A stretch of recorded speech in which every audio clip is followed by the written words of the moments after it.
lang maglinis dito. Tinanggal ko yung mga halaman dito. Ay, napagod ako.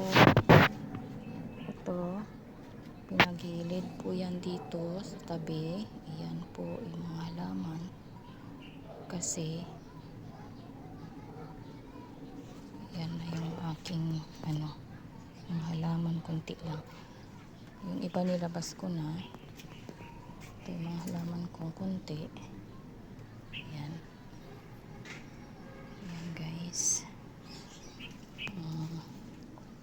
Kasi papaalis to ng may-ari para maluwag daw yung daanan dito. Ayan. Papakita ko po to sa may-ari na wala nang mga halaman dito.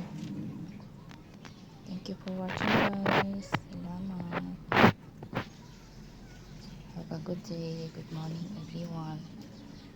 Shout out sa mga subscriber ko tsaka mga